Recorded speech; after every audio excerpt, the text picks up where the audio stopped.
Hello and welcome. You're watching India Market Open. We're gearing you up for trade this morning. We don't have too much of a takeaway from global markets. Asia's trading fairly mixed. But I think what was significant once again was we momentarily hit the $5 trillion mark on the exchange yesterday, and this is despite FIs aggressively selling this month. Yeah. I think global market is all about NVIDIA. Everyone's just maybe tomorrow morning, maybe today. Yeah, no, in anticipation as well. Yeah. So that's the only thing happening. But guys, before we get to the rest, that Singapore airline story and that footage, I mean, I don't know how Boeing is going to react, etc. I think that's the scariest thing I've ever seen. Yeah. So, yeah. Wear your seatbelts. Wear your seatbelts through the flight at all times, But no, I mean, just taking back to markets, I mean, couple of things. That's this 5 trillion momentarily. 1 trillion has been added in the last 6 months. Less than 6 months. Yeah, that's quite crazy, right? So there's something crazy happening here, and something crazy happening in the way stocks are moving, right? We know silver is active, but for Hindustan Zinc to do what it is doing, stunning. We know that shipbuilders are getting orders, but the way the stocks are moving, there seems to be a belief that kal nahi hoga. Let's do it today. FOMO feeling. Crazy word. Yeah, there's a big FOMO feeling right now, and for it to happen, as some of the Instagram posts are doing, right? They are putting out that the note that Home Minister Amit Shah gave on markets to NDTV network, and then Tamanna, I think you only put it out right on the groups, and then the Prime Minister Modi speaking about it parallelly. So I think there's a lot of confidence currently. And just not to trumpet ourselves, but actually yes, too, for a few seconds, all the newsmakers that have impacted the markets or the markets are watching have spoken to the NDTV network this election season. We're the ones who've asked them about issues that matter and questions about the stock market. So if you've had Home Minister saying watch what happens on 4th June, you have the Prime Minister saying watch what happens on 4th June, and perhaps that's the FOMO that you're talking about. And we're only 250 points away from our life highs, 500 points away from 23,000, which essentially is only 2%. So and you're only 12 actually days. Not as significant You're only anymore, 12 days, 2 weeks away from 4th of June. I think most people are betting new record highs even before the 4th of June, and if that, and of course your broader markets are trading at record levels. So it's euphoria all over, but that's what sometimes could be a reason to worry. Like you said, Hindustan Zinc, 20% yesterday. Craziness in some pockets for sure, but I think overall it's okay. Plus, yields are off today for the first time in 4 days. So hopefully the global markets are steady as well. So let's get to that pace, the global market space, and give you details of what's been happening. Record highs on the S&P 500, on the Nasdaq. No massive gains, but everything is in the green. You had record closing for both of these indices. And the Dow also closed up in the green. Dow futures also, positive territory. What's been working? Like I said, it's all about NVIDIA. Last 2 trading sessions, the Nasdaq has been up in anticipation of what the NVIDIA numbers are going to look like. That stock has rallied 93% just in 2024. So will their results live up is the big question really as far as that is concerned. If I'm talking about the other cues, Christopher Waller spoke yesterday, and he's a governor of the Federal Reserve. He sounded a caution on rate hikes, and I've picked one particular quote of his from what he spoke, which I thought was important, where he says, I need to see several more months of good inflation data before I would be comfortable supporting an easing in stance of monetary policy. And remember that that's how it works for the Fed. You have all of these governors come in with their views. He says he wants to see more data. Bonds have been okay, nothing moving too much, but the 10-year at 4.41, so did briefly move an inch higher. Crude is also largely range-bound and benign, Brent under $83 a barrel. Asia has had a mixed kind of an opening today and continues to be there with the Nikkei in negative territory. I'm going to pull up the implied open, to look at how we are opening up, and mildly positive. So I don't know if I'd call it euphoria yet, but if you look at it in a broader trend, yes, we are still in positive territory. Quick look at the fund flows yesterday, and they've not been that great. So I think while in certain stocks and sectors, like Niraj said, there is this FOMO factor. Overall, there is still some bit of caution. So DII is about 3,500 crores yesterday. FI is about 1,800 crores in the red, which continues to be the factor. But then, who's talking about FIs anymore? I mean, they should feel that FOMO. This market has moved on in that sense. And of course, all their money is welcome as and when it comes. But not dependent on it in that sense. For now, certainly doesn't look like it. And, that frankly, if you just look at, that's a part of the trade setup. One, that we have a fairly strong and a bullish pattern in trade yesterday as well, marked with reasonably strong volumes, which is actually a positive sign. You want a good day, but you want a good day with good volumes. And a trending day with good volumes typically augurs well for the next day, and which is a positive sign. So that's the first part, that I think we had a good day in trade yesterday with good volumes, which is a positive. But the other more important part is, if you just look at what's happened in the last 5, 6, 7 days, or maybe 8 days, is that the call writers are now shirking away from creating any resistance at the near strikes, right? So we are at 22,529, but if you look at the call concentration, it's straight at 23,000 and 23,200 in a major way, which just shows that the bent of the market is not to come in the way of a ferocious up move. I would also take it, and I don't know how Samina and Tamanna think about it, but I would also think that this would mean that short sellers will not be trying to go out and create any large short positions in the current setup.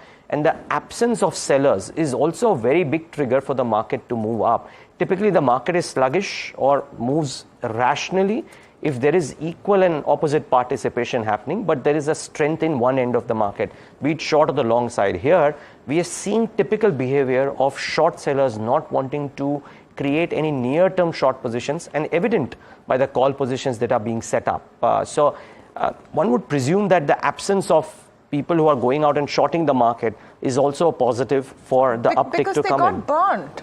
I mean, just to put it very simply, in the last fortnight or so, shorts have got singed very, very badly when the market turns.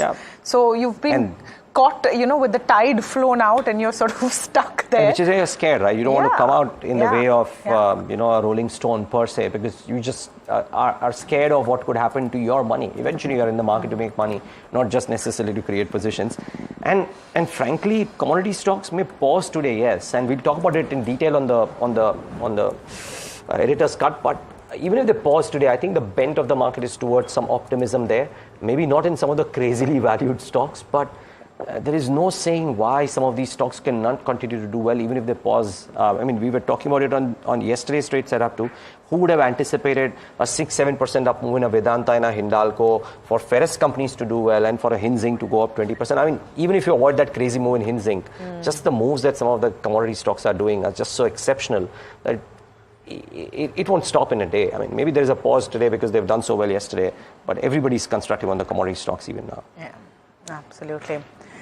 Yeah, I think that's what it looks like in terms of setup. I think what stood out for me, though, Niraj, is 23,000 has seen maximum call OI for the last 7-8 weeks. But 23,200, I think that's a new entrant. So while 23,000 was seeming like something that could potentially be in line of sight, seeing activity around 23,200 also goes to imply that the optimism and the bullish sentiment is only getting stronger. The wicks yesterday went up a little bit, but remember in the last 5 days, it's actually down nearly 9%. So your cost of option premiums would have also come off just a little bit. So you want to keep that in mind. You've seen an increase in the last day of trade, which is up about 6.5%. But over the longer last 5 to 6 days, it's actually eased off in terms of India week. So you want to be mindful of that. Bank Nifty continues to be important in terms of guiding the market in terms of direction. Yesterday, interestingly, there was underperformance coming in on Bank Nifty. Now, this is one factor you want to keep a close eye out on, because every time Bank Nifty starts participating, the markets, of course, get enough and more support coming in from that. We're on the fag end of the earnings season.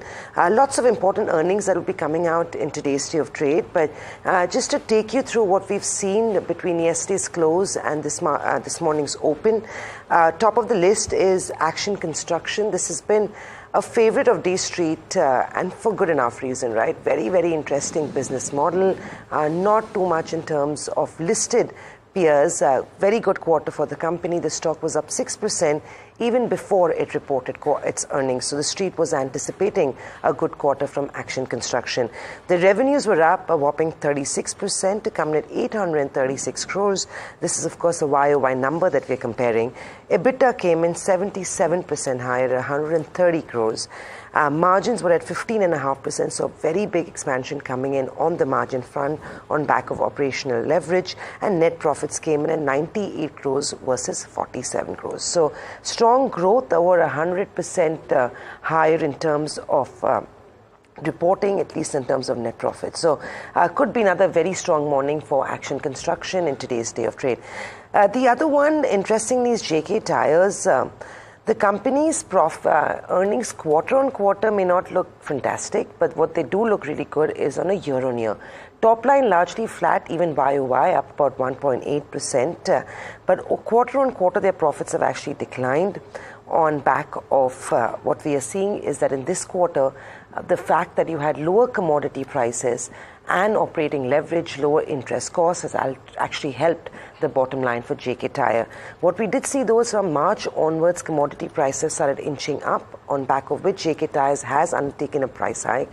And you will see that in terms of when we talk to the management and get a sense of what lies ahead in FY25. But from the way we look at it, it's been a good quarter for JK Tyres. Year on year, good sort of revenue, and revenue growth has been flat. Profitability and margins have expanded.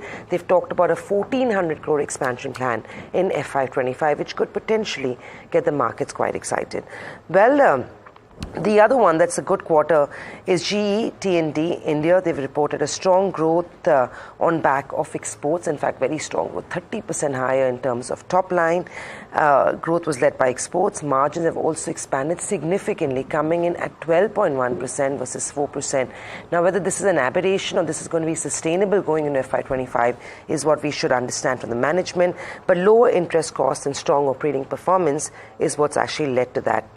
EBITDA came in about 111 versus 28 crores. Net profit was 66 crores versus a loss of 15 crores. So if I had to pick a stock of the morning, it wouldn't surprise me if GE T&D tops that list. Fantastic numbers. They've done well operationally. They've done well in terms of top line. Exports, which is high margin for them, is also looking pretty solid. Yeah. The only fly in the ointment might be, I mean, it's a 190 crore annual PAT business. Loss last year, 190 crores of PAT this year. It trades at 35,000 crores of market cap. I mean, 192 times FY24. Even if you stop questioning valuations. Yeah, but at some point of time, right? It's not a structural story. There others like that? But here's the thing. No. My limited point is, an ABB and ACE, etc., have had strong performances for a number of quarters and years now, right? This one at 190 grams, let's assume it grows 100% in FY25. It trades at 90 times or 95 times. That's I mean, yes, you know, what Samina is saying is true. Her stock of the day pick is probably true because it's beaten estimates. But just look at the valuations, guys. It's crazy. But look at the kind of growth that also they're eking I'm saying it grows at 100%. It will still trade at 90 times. REC and PFC. If you talk about valuations, I think it's a never-ending conversation. There's no right or wrong anymore, I've realized. You can't question the flow of money. No, like I said, you might well be right today. I just hope I know, but you're talking about, I think both of you are right in one way or the other. You're talking about it in terms of stock of the day. You're talking about it from a more longer term perspective, where at some point, if you're making a long term portfolio, you are going to look at the valuations as well. That's not something that you can sort of leave out. Stock is up only 240% in the last 6 months. Only 240%. So, yeah, that's one to watch out for. I think the other one that will not be very positive, perhaps, but you will see some action there is BHEL. So when we're talking about numbers, that could be the big one to watch out for this morning, because it's been largely a disappointing quarter with flat revenues and a drop in EBITDA margins. The higher provisioning is what has largely hit the margins, and that's what came out from the con call as well. Nuvama has retained a buy with a target price of 400 rupees, and also says that The pipeline looks good. The order book looks okay. So it says, Nuvama says BHEL is best placed to ride the thermal power wave in 12 to 24 months. So we'll just pull up those pointers that I've given as well. So the con call highlights are, telling us about how gross margins have impacted due to supply chain issues, execution delays this fiscal. Suffice to say that BHEL has not had the greatest quarter. But then I just want to, caveat that with the fact that ONGC didn't have great numbers, but it had a superb opening yesterday. So watch out for that. Overall, the pipeline looks good. The quarter has been a bit disappointing on BHEL. Hitachi Energy was the other one that I found quite interesting, where you've had decent numbers, beaten estimates on most fronts. Revenues up 27%, EBITDA up 91% at 182 crores. So it's a beat on EBITDA and PAT expectations by 53% and 66% respectively. Another maybe a contender for stock of this morning. Already another stock that has run up quite massively in 1 month, about 34%. We should pull up the yearly growth as well. Net profit also at 114 crores versus 51 crores. Nuvama has a buy this morning on Hitachi Energy with a target price of 13,000 rupees. So they're already seeing a 20% plus upside on Hitachi Energy, and of course double-digit margins well before the guidance that they've given of Q4 of FY25. So they've clocked that in advance. That's another stock that I would watch out for. The third one will also be an interesting one, definitely a newsmaker, because 197 Communications is going to come out with its numbers today, and in fact maybe pre-market you'll see those numbers hit for their quarter. And this is the set of numbers every analyst is going to be looking at, because remember, this is what will reflect all the regulatory pain that 197 Communications has seen. So remember RBI's suspension of Paytm Payment Bank's wallet business. That is their high MDR business, the cream of the crop, so to say. So to speak. They've seen customer attrition since then. The UPI component has gone up, which isn't, giving them any great margins. They've had to rope in partners. So you will see the full impact financially of all of those blows on their balance sheet today. And the mood on the street sort of has been up and down as far as Paytm is concerned after a fair amount of beating. And look at that 1 month chart. At least just the shape of that chart tells you how volatile that has been. Now, all I can say about 197 is that the bad news is well known and to some extent priced in. If there is any silver lining in what the numbers show today, you might see that kind of a reaction as well. Just FYI, MK put out a note a few days ago, and they say that they expect Paytm to turn EBITDA positive only by FY28. So that's the extent of pain that you could see in a 197. Yeah. Well, strange things can happen. Pigs can fly. BHEL, if it reacts positively, I'll use that term simply because if it does well, it's only on the promise of a better future, because God alone knows when will they deliver on the numbers front. But yeah, I think Tamanna said, sometimes, like ONGC was an example yesterday, or some other stocks have been examples. Tech Mahindra reacted because of the commentary, not because of the numbers. So let's wait and watch what happens here. Dollar Industries, though, after a really long time, has done well. And the valuations are not expensive, and therefore watch out for this stock today. Revenues were up 23% at 500 crores. The estimates were 491. So good numbers, but in line with estimates. And is that a problem? Let's see. EBITDA at 57 crores versus 11 crores. Strong performance.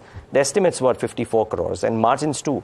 I mean, imagine a number of 11.4% versus 2.8%. Just that's the kind of beat the dollar did in the quarter. Volume growth was very strong too for the year. They've clocked in a volume growth of 21%. But the margin performance, operating leverage coming into play, Bloomberg estimates were 11%, and net profit at 34 crores versus 46 lakhs. I mean, you can't find a fault with these numbers, but for the fact that they are exactly in line with what the analyst consensus estimates were. If anything tempers the stock, it is this, that it is in line with estimates.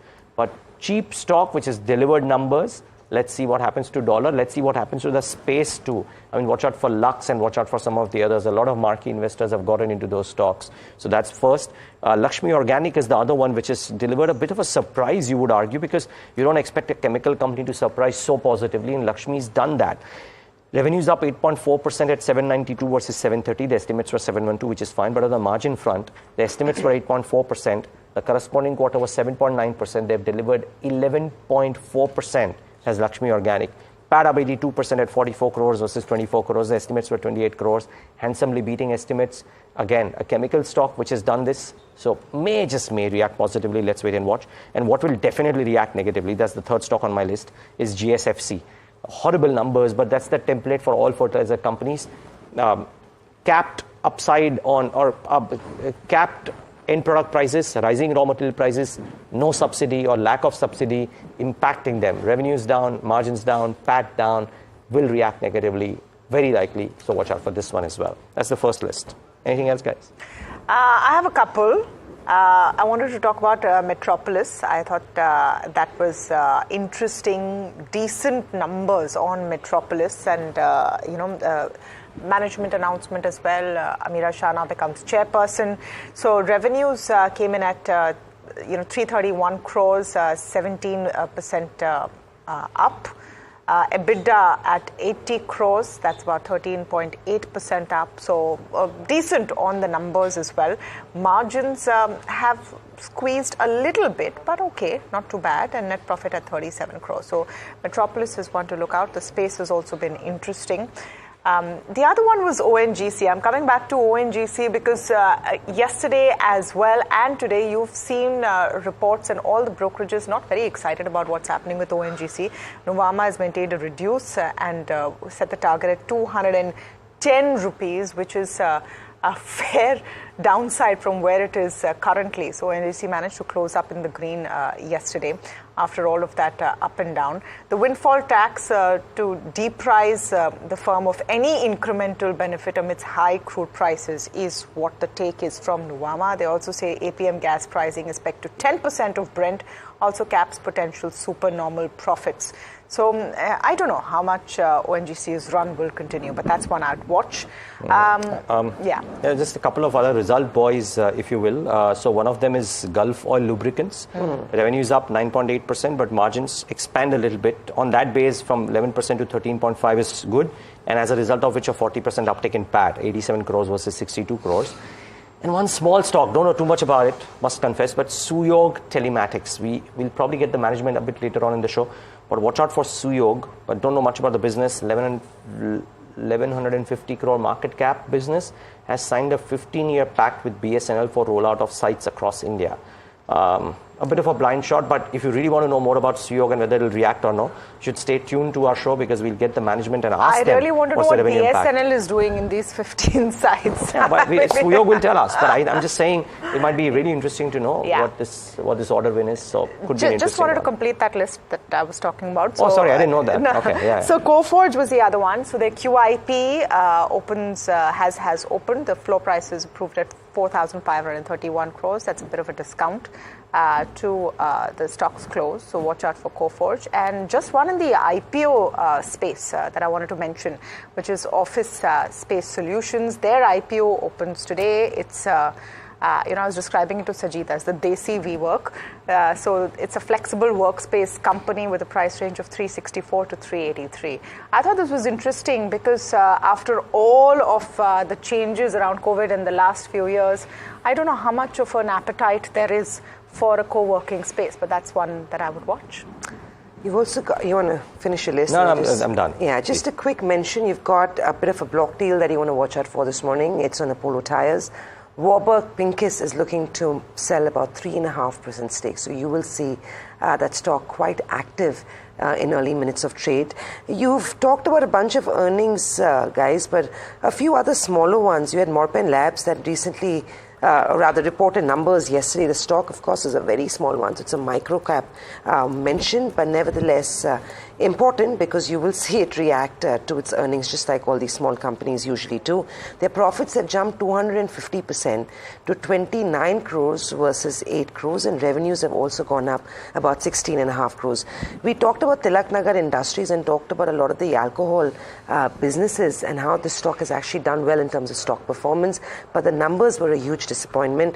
Profits are down 46% while revenues have remained flat. Sheila Foam, I think both of you have mentioned. You've also got Relega Enterprise, where profits have declined very substantially. So 97% drop in top line for Relega Enterprise to report at 125 crores versus 3,400 crores. There was an exceptional gain at 230 crores, and revenues have seen a growth of 33%. So those are a few names you want to track. You also have two tire companies, JK on earnings and Apollo Tyres on the block deal. But I think the markets will very excitedly watch out for Nykaa and Paytm. Two important numbers amongst all the other ones that will report today. And of course, Garden Shipyard. So, Garden Reach. Largely because it's been such a rage in the last few weeks. It'd be good to see whether the earnings reflect the same kind of euphoria. Absolutely. Okay, time for a very quick mention about the key pocket of trade yesterday. Metals were active. Agam, wouldn't surprise anybody that that's the pocket we speak about. Yeah, we talk about the metals pack and, also number 30 on the periodic table, zinc. That specific one, and let's not forget, because of that, we're also going to be talking about Hindustan Zinc, which has in fact gone up by a whopping 2.5% to a rather 2.5 times, pardon me, in this financial year. That's less than 2 months. So we've seen a surge out there from 295 rupees per share all the way up to as much as, what is it now? 741 rupees per share. We're going to talk about all that, Niraj. I didn't know about the periodic table bit, yeah? Yeah. So you're clearly teaching your kid a lot of things. Yes. And I'm in general good in chemistry. Okay. So pardon me for that. But yeah, I mean, I don't know if it's chemistry or something else, but there's some crazy moves out there happening, as you have discussed on the multiple derivative setups as well. But I just thought this note from Gavikal Research was interesting about what's happening across the world on industrial metals. So thought we'll borrow a little bit from there. So one, they lay out, Agam, the possible triggers for this rally in industrial metals. So stabilizing Chinese growth, and we're clearly seeing first signs of that at least. Would love to hear your views. A new Cold War leading to stockpiling, and if indeed that were to happen, then what it does to metal demand per se. US going all in on its industrial revival. Now that is something that a lot of notes are talking about, that US is laying blockages on multiple other countries doing industrial work in the country, and therefore it wants to revive, a clear signs that it wants to do the revival on its own. And we know when US spends on infrastructure, what happens to demand for all and sundry. Right. So that's the third one. A potentially weaker dollar. Everybody's now talking about this possibility as well and what it does for metals per se. Yeah. And the last point they make is electrification of everything theme. I mean, just replace hydrocarbons as a primary fuel with all EV, and therefore what it does to copper, what it does to aluminum, and all the other metals. So that's something that stood out for me. Most of the other things are known, but just to quantify the electrification of everything seemed very interesting to me. Yeah, absolutely. Niraj, every time we talk about metals, not just a specific one perhaps, there's a China equation which always comes into the picture. And once again, that stands out in this case. In more ways than one. So yes, one, the electricity demand going up. There's an interesting statistic, by the way. I'm not good at chemistry or statistics per se, so I just happened to read. The data said that 83% of data centers which get launched in the US are pre-leased from the date of the launch of the project. Right. That's the kind of crazy demand that's coming. So electricity demand moving up across the world, and therefore semicon demand moving up, and does that lead to increased demand for metals. That's part one. Of course, electricity driven by semiconductors in China and alert that came in for a lagging market like Europe as well, Schneider Electric has had a massive run because of this. So part one. Part two, the China property package, right? This simulation that happens because of the China property sector. It recently unveiled a package to boost property sector. The package included about $42 billion worth of measures. Right. Effectively, what they're going to do is, as I read out from one of the notes, is that they are going, People's Bank of China will provide 300 billion yuan or $42 billion to financial institutions to lend to state-owned enterprises. The state-owned enterprises, in turn, are expected to buy the unsold apartments that are already being built. Right. Does that help the sector? And therefore, does it bring about the metal prices uptick? So that's the other question. And there are stock-specific triggers, right? You spoke about the periodic table and zinc, and the other underlying factor for Hindustan Zinc, which is silver price rise. Absolutely, There's no other way to place silver as opposed to Hindustan Zinc on a low free float. So, Niraj, we've been talking to a handful of commodity guys on the F&O show over the past couple of weeks.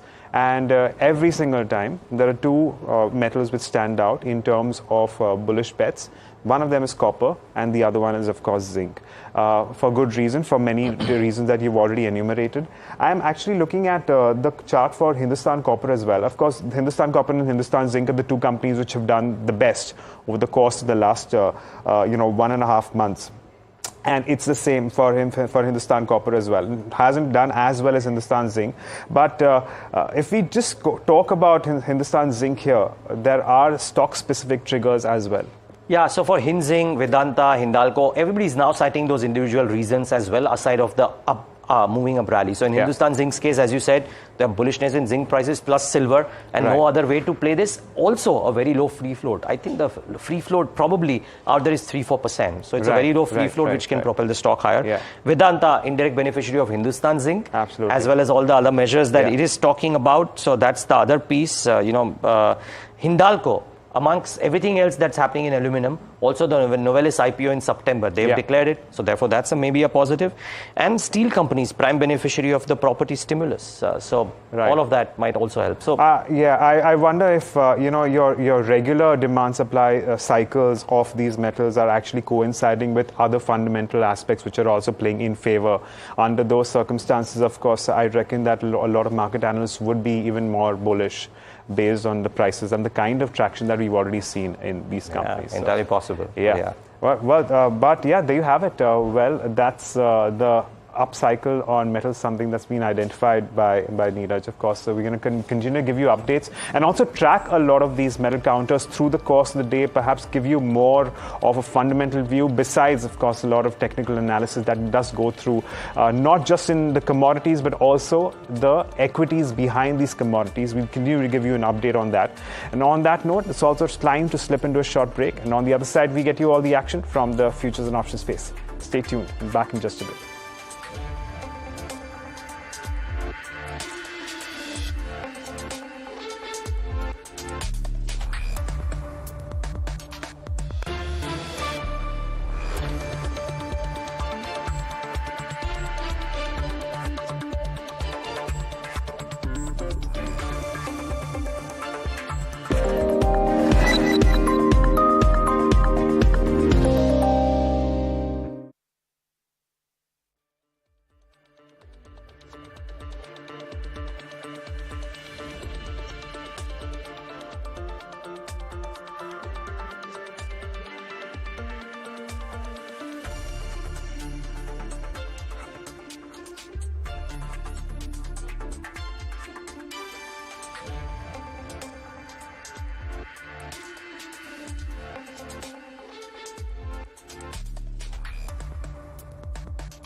Welcome back. You're watching India Market Open. We're taking stock of the futures and options space. It was an interesting day of trade yesterday. We saw the Nifty once again move back above and close about the mark of 22,500, which is always a positive. It's been a little bit of a consolidation line for the Nifty, and the question really is that does that mean further impetus towards the upside? A lot of times the Nifty has tried to stay above 22,500 and even test 22,800, a handful of times, and it has not been able to do that. But the question really is this that moment when we in fact take out that new life high?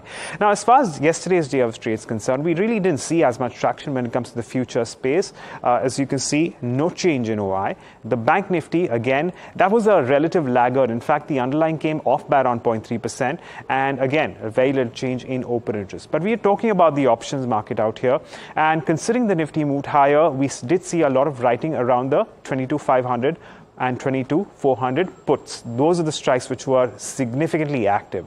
But what about when it comes to your overall open interest distribution picture for, well, this week's expiry, that is tomorrow? That's as far as the Nifty is concerned. On the higher end, of course, we continue to see a lot of action building up around 23,000. It is unlikely that we will reach 23,000 between today and tomorrow, which means that we are also looking at a significant amount of writing around the 23,000 call.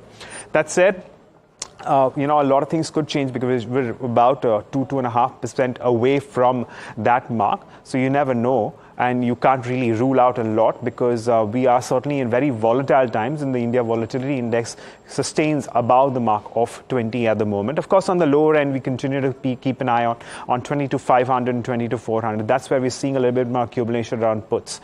Now, let's move on and talk about a handful of other counters and a rather handful of other, strikes and option markets. And of course, this is the Bank Nifty.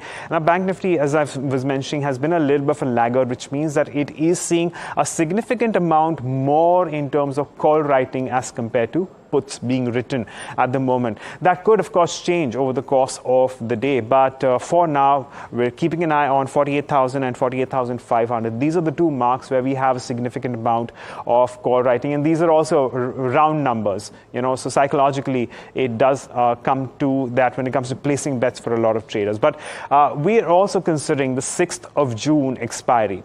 Not much has changed there. We continue to see 23,000 call as the one with the max OI at the moment, significantly higher as compared to something like a 22,500, where both calls and puts have been equally written. I reckon to a certain extent that would be strangles written. But again, we're still a few days away from that particular expiry. So with that said, let's go on and talk about stocks which are also in focus. A lot of them moving on the back of earnings. Metropolis, Coal India, Sun Pharma, BHEL, all of them advancing in trade. Astral, of course, did come off by around 5%, but the commentary in the conference call post-market hours was very strong. So I wonder if there could, in fact, be some short covering there. In terms of stocks which are seeing unwinding, again, looking at short covering for BEL, Balkrishna Industries and Dalmia Bharat, very little traction when it comes to Indian hotels and escorts. But that said, let's get an expert opinion here and see what they are making of these markets and what kind of options they're deploying here. We have Ajit Rambia or Ajira Ventures who's joining us on the show. Ajit, good morning. Thank you so much for joining in. Ajit, I believe you do have an option structure that you are deploying on the Nifty. What's the way forward? What is your reading and how are you going about it? Good morning, Agam. Thanks for having me on the show. Over the past week, the markets have been fairly volatile. The volatility is primarily due to political uncertainty and FIS selling. FIS have been continuously selling, except on Friday, it bought some. So as we approach 4th June, I believe the markets are gearing up for a significant movement post-election results. Even historically, election results have had a significant outcome on market sentiment. So we should expect a clear trend to emerge once the results are declared. Speaking about the indices, we find Nifty to be more stronger than Bank Nifty. Nifty is having a resistance at around 20,650 levels and support at around 22,350 levels. And in Bank Nifty, there is a clear resistance at 48,200 levels and a good support at 47,500 levels. Bank Nifty is not able to sustain about 48,200 levels these days, and any close above 48,200 will give a good rally. All right. And what kind of option structure are you playing out here, Ajit? Yeah, like we have a play in Nifty where we have a special election special trade for year. So we initiate a calendar spread where we sell one Nifty 6th June 22,500 put at 390 and simultaneously buy one Nifty 13th June 22,500 put at 428. So this is a calendar spread where we buy the far off option, put option, and sell the nearer option, 6th June. See, both these expiries are after the 4th of June. So this is a pure Vega play, and we will find highest Vega or VIX on 4th, which is the election result day. So we square off this strategy at the peak level when the VIX is at its peak. There's on 4th. So this is it. In very, very simplified terms, what Ajit is looking to do is take advantage of the big difference between implied volatilities of the 6th of June expiry and the subsequent expiry. The difference, of course, is that because 6th of June will have that big event, which is why implied volatilities will be high, which is actually nothing but a function of expanded option premiums. And that is what the differential between these two expiries is what Ajit is looking to take advantage of. And of course, as he's mentioned, the strikes that in fact you can go ahead and place this specific calendar spread going in. But Ajit, moving on, I believe you also have an option structure on REC. Can you take us through that as well? Yeah, so we are bullish on this counter. We initiate a simple bullish butterfly strategy whereby we buy one May call of 550 at 11.40 and sell two 560 calls at 8 rupees and hedge it with buying one 570 call at 550. So the maximum risk and investment for this strategy is mere 90 paise. So you are keeping only 90 paise per trade on the table to gain rupees 10 if it closes at 560 levels. So that's again a bullish butterfly spread when it comes to REC. Now remember that when it comes to REC, it's been one of those counters which has been on the mend, and actually it's recovered a little bit. And I reckon that Ajit is looking to play that specific strategy going forward. But on that note, Ajit, taking a moment to thank you for joining us and taking us through your views on the markets, giving us that big election trade, as well as your view on REC. With that, it's back to you all. Yeah, thanks a lot. Thanks a lot for that, Agam. So, well, that's the corner that we do every time and try and give you option strategies in addition to the option strategies until June 4th. Every working day, that is. Agam and his guest will get you an election strategy, an election trade, which you can exercise. Please do your own due checks. Talk to your own expert before you get into options, because they can be risky if you don't understand them. We'll try our best to, of course, make you understand everything, but do consult somebody before you get into these trades per se. But yeah, if you want to do options, then there's one place that you can definitely come in and try and understand all about it. So watching out for that. Aside of that, while it'll always be about just results, but yesterday's trade threw up some very interesting other trends as well. One was commodities. The other was the uptick that we saw, one in the Adani Group stocks, which did really well. Exceptional performance across the board for most of them. So that was one. And two, just that little bit of an uptick that we saw in PSUs yesterday. I mean, actually, little is an understatement. But just the kind of moves that some of the PSUs are doing is quite exceptional. Just a quick one on Bharat Dynamics, only because you've talked about it. The run-up is also largely because of a stock split.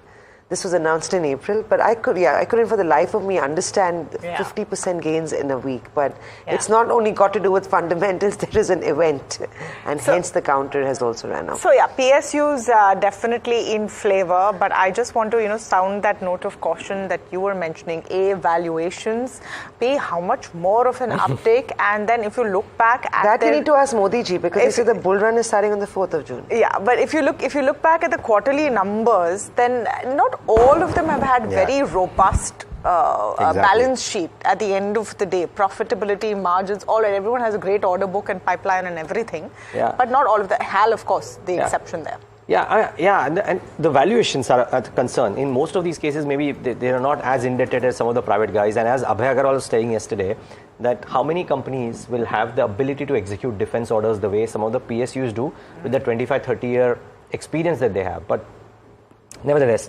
valuations are a different story. Maybe tomorrow on Editor's Cut, we'll try and talk about the egregious valuations of some of the Indian listed stocks. But for now, talk about an interesting announcement that we saw, a quick conversation with Mr. Shiv Shankar Lature. He's managing director at Suyog Telematics. So what they have gotten or what they've announced to the exchanges yesterday, Suyog, is that they've entered into an arrangement with BSNL for rollout of new sites across India, including Mumbai and the Delhi circles, and 15 sites if I'm not wrong. Mr. Lature, I hope I'm pronouncing your name correctly, sir. Thank you so much for taking the time out. Good morning. Can you tell us what does Suyog do? And what is the nature of this announcement, rollout of 15 new sites? No. I am disconnecting. Hello, Mr. Lature? क्या आप मुझे सुन सकते हैं?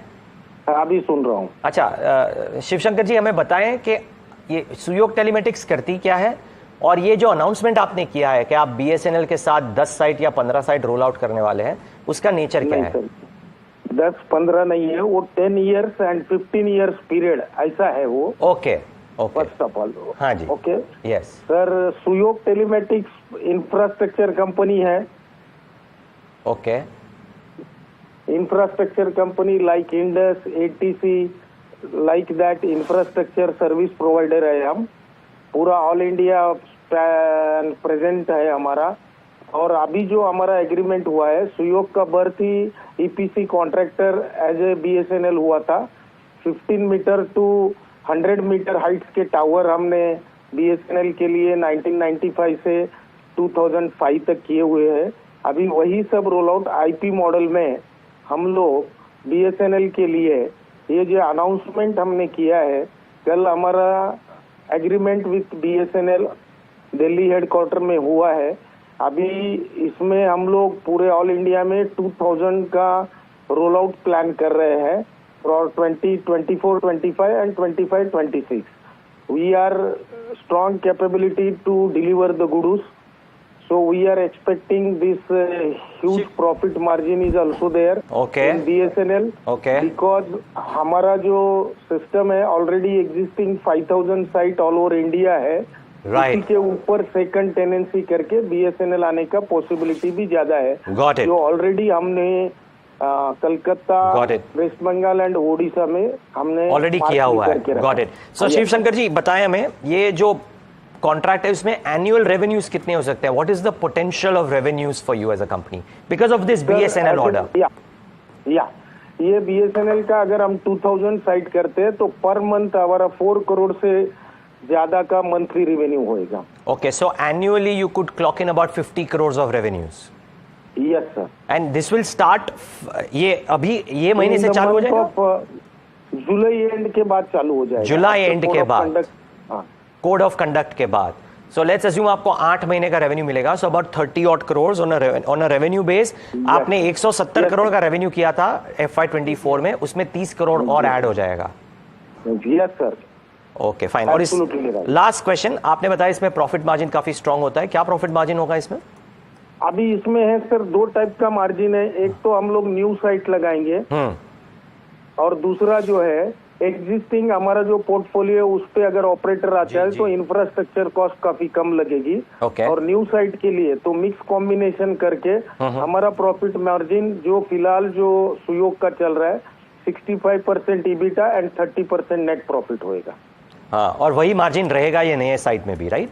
नए site में भी. Okay, good.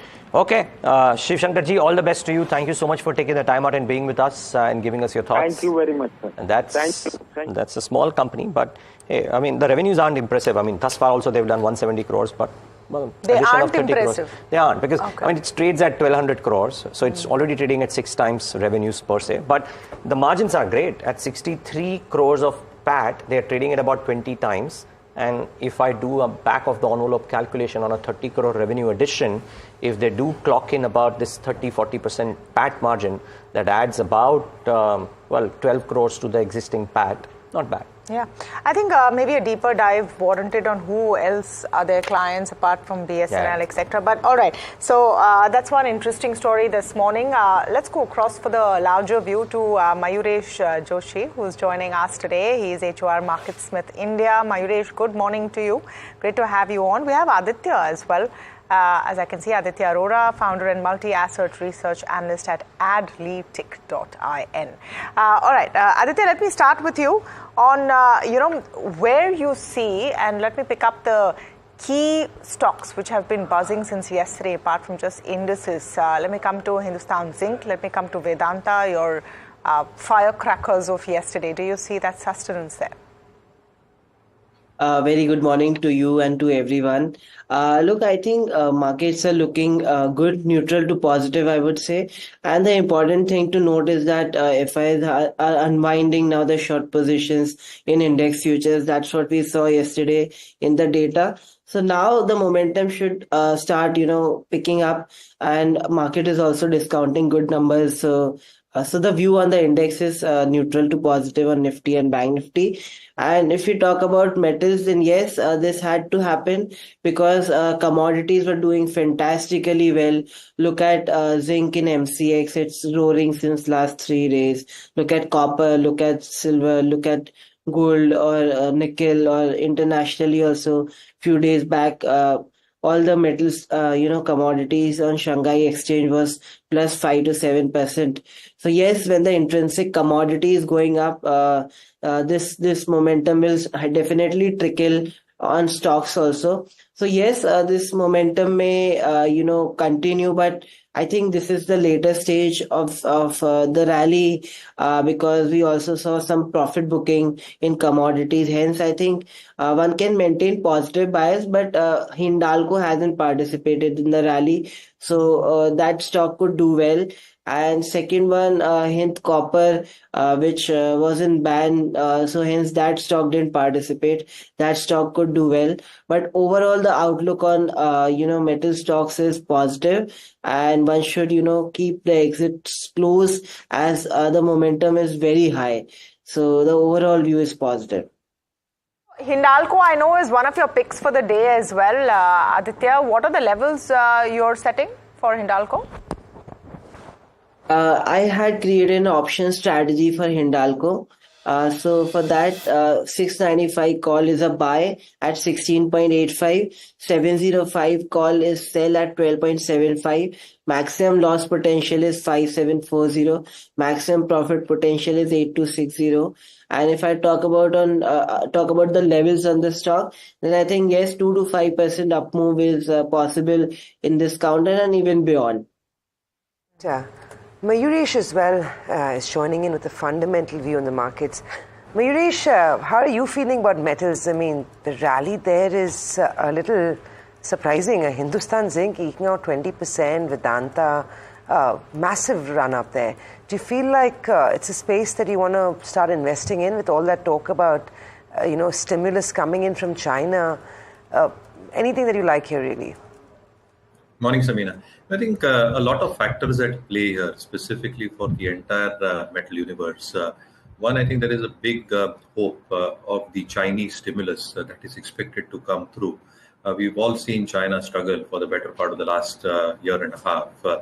And with the stimulus expectations, the revival in the Chinese market and specifically the real estate market is something that will boost the prospects of metals in general. The second element is for certain metals like copper or nickel, like Aditya was mentioning, there are obviously supply side issues and you probably see prices zoom up in terms of an anticipation of how these supply side issues will play out. For certain commodities like steel, what you've probably seen in terms of both HRC and CRC prices actually firming up and input costs, specifically coal costs, going down. A large expectation of the market is that the absolute EBITDA and reported EBITDA per ton should show sequential improvement. And certain commodities like silver, as an example, have hit an all-time high in the past decade or so. So I think there are a lot of factors at play probably for the metals as a space. In our opinion at Marketsmith India, I think integrated players should do relatively better on two counts. One, as Chinese demand starts coming back and as restocking starts happening at some point of time in the next few quarters, you're definitely going to see LME prices move higher, which have probably hit an all-time low, except copper, nickel, and a few other commodities. And the second element is the input costs should also start inching higher as this scenario plays out, which means integrated players should have a better advantage in the next few quarters. So yeah, I think something like a JSW Steel, something like a Hindalco is something that we'll keep on our list. Absolutely. So metals in focus, PSUs in focus, a lot more to talk to Mayuresh and Aditya about. But first, we'll take a very short break and we'll be right back with pre-open rates and more.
Welcome back. You're watching India Market Open. We're gearing up for trade this morning. Implied Nifty indicating to a flat to slightly higher start. But remember, the handover from world markets is largely mixed this morning. So nothing major to take home from what we're getting from Asia this morning. But, well, the story goes beyond today. And we have a special actually lined up for you where we take you to the top 10 mega multi-baggers if you'd invest multi-baggers. To exemplify this, if you'd invested 1 lakh rupees in these stocks in 2019, we'll tell you what you could be worth today. Agam Vakil joins in with that list. Agam, 5 years ago, right in between the pandemic, or just at the start of the pandemic, if you had bet 1 lakh of rupees on these 10 stocks, you would be a crorepati, to say the least. To say the least, yes. You would have probably been well beyond that. I'm going to start off with the biggest of them all in terms of the gains, that substantial gains that we've seen. And right at the top, we have Lloyds Engineering. Now, remember that it did sell a part of its business to Havells. And since then, it has moved up substantially. In fact, that 1 lakh invested would have turned into well over 1 crore, as you can see on your screen there. So perhaps the biggest of them all, 100 times move when it comes to Lloyds Engineering. And of course, that's as far as how things are panning out there. Let's move on and talk about the next one, which is on our list. Of course, the 5-year CAGR top line for us 45%, bottom line is 94%. But let's move on and talk about Adani Green then. Now, this is the other big one. The 3 to 4 years ago, Adani Green actually began with that green revolution, where we actually did start seeing a lot of traction with respect to green energy, specifically solar and wind. And of course, Adani Green has been partaken in it, and it's also seen its revenues move up around 4 times, which also has an installed capacity now which has nearly doubled from where it began, about 250 gigawatts to about 442 gigawatts. Well, the next up on a screen is we have PG Electroplast. Now, this is the consumer durables company, which in fact does a lot of job work, and it has once again gained traction with the significant amount of the demand that we've seen in consumers, and that's the reason why we're looking at that multifold gain as far as its revenues are concerned as well. Again, a lakh rupees invested in this one would have resulted in 35 lakh rupees, where its profitability has also moved up 10 times over the course of the last 5 years.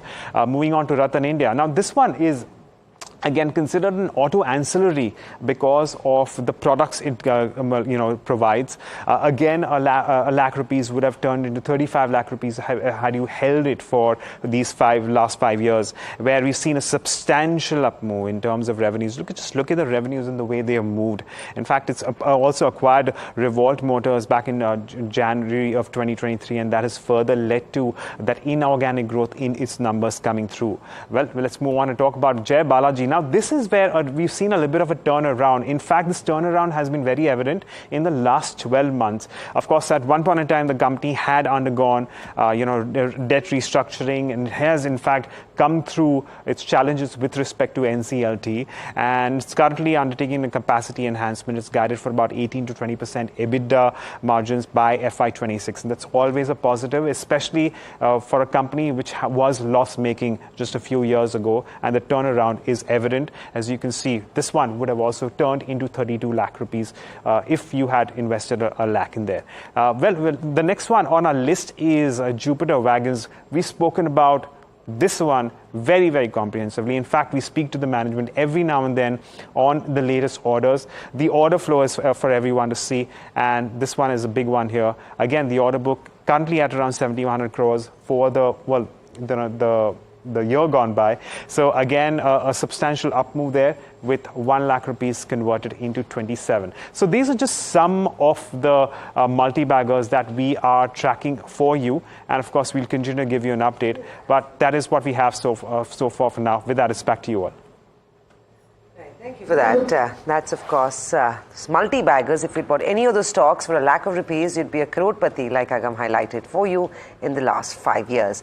Well, we'll just do a quick move or shift focus to earnings. JK Tyre's reported numbers, and the numbers were actually pretty strong coming in from their stable. We have with us Anuj Kataria, president of the company, talking about the earnings and the demand trend and the outlook for FY25. Yeah, so for the Q4, as you know that we had a top line of 3,714 crores, which was a growth of 2 to 3% on a year-on-year basis. On the EBITDA front, we reported an EBITDA of 497 crores, which is a growth of 28% on a year-on-year basis. And this was basically on account of 3 things which I would call out. One is that our efforts on premiumization have continued to give us the results.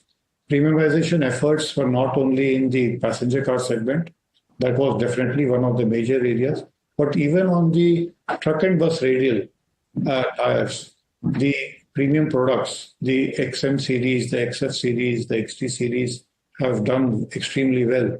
And that has definitely contributed to the overall EBITDA growth. The other thing is that we have also enriched the network that we have. We have added more than 100 plus brand shops, which again has helped us to improve the overall margins.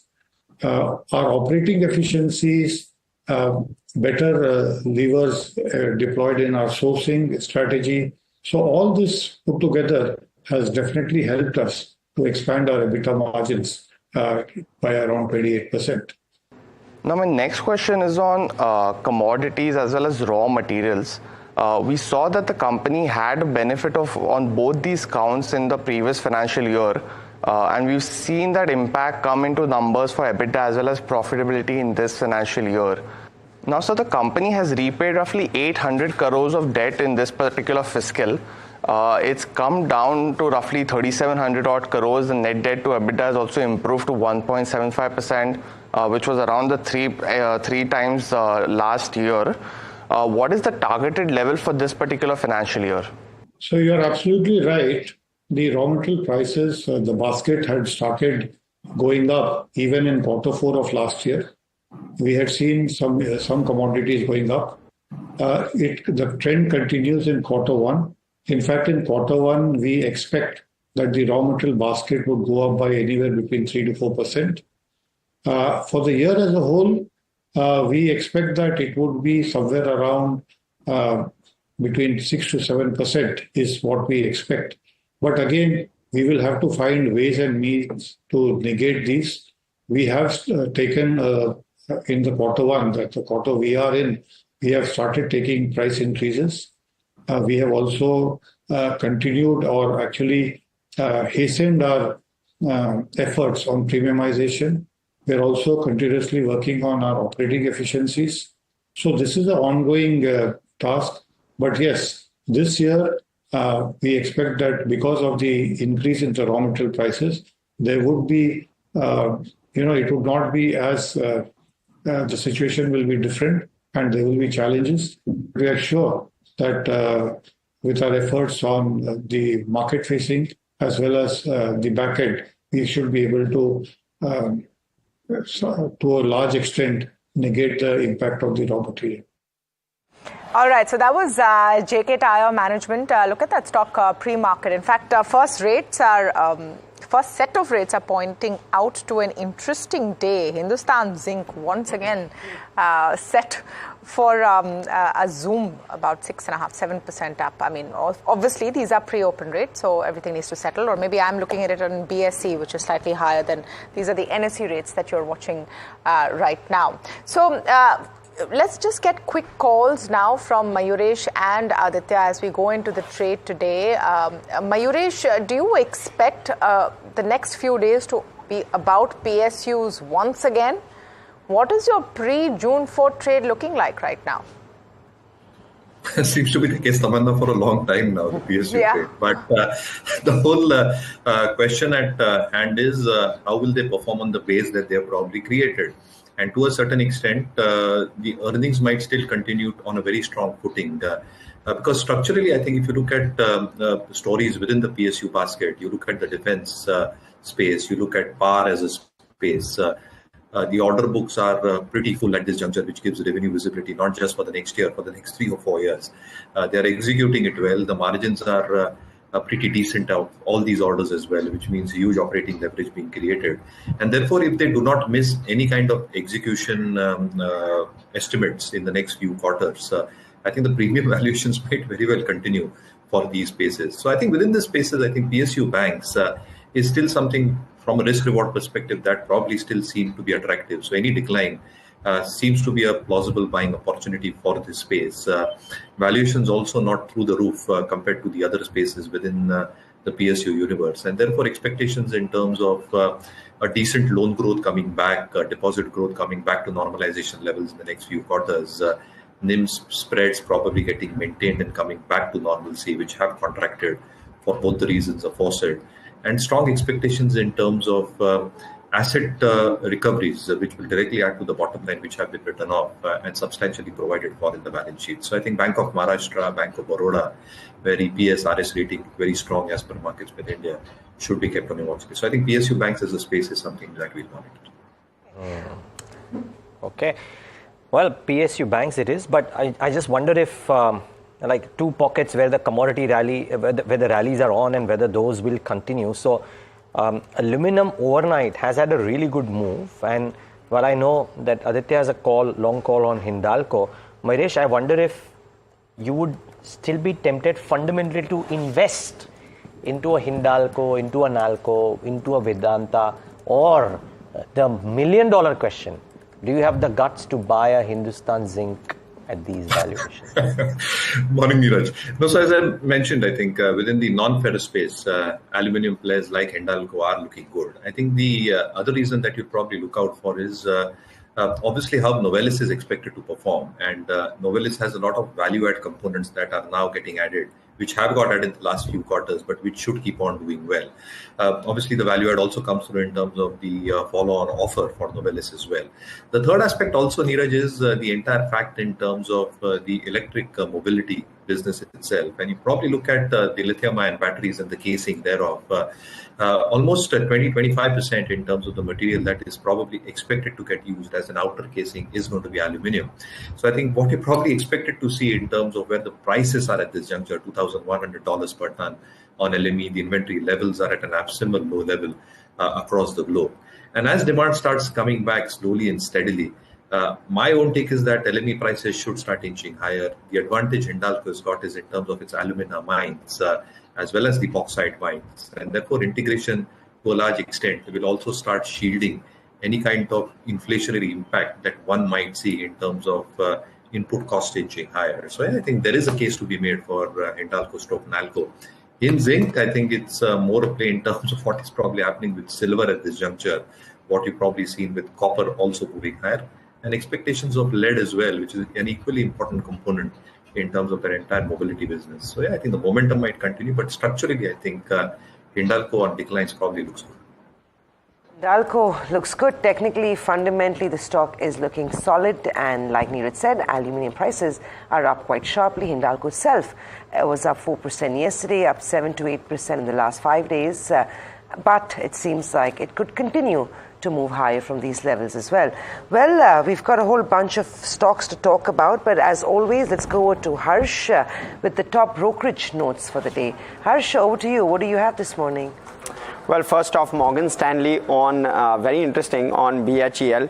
They've maintained their target price 220 odd. They maintain their rating of equal weight. It's almost a 30% downside to current market price. BHEL came out with numbers. Execution on slightly on the weaker side, and therefore the numbers were weaker than most estimates were looking.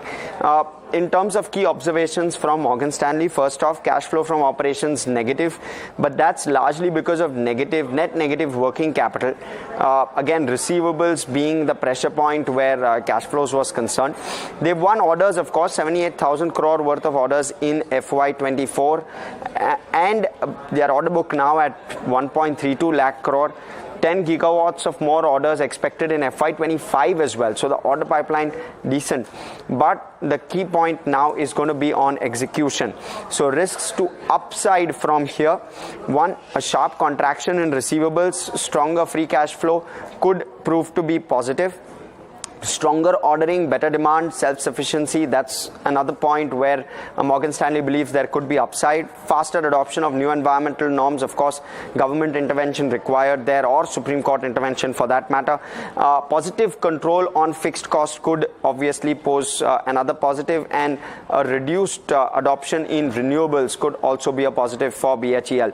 Risk to the downside though, because target price is 220, increase in working capital, as well as sluggish order demand, as well as a faster adoption of renewables. Some of these factors could play negatively, of course, currently 5% lower in pre-open.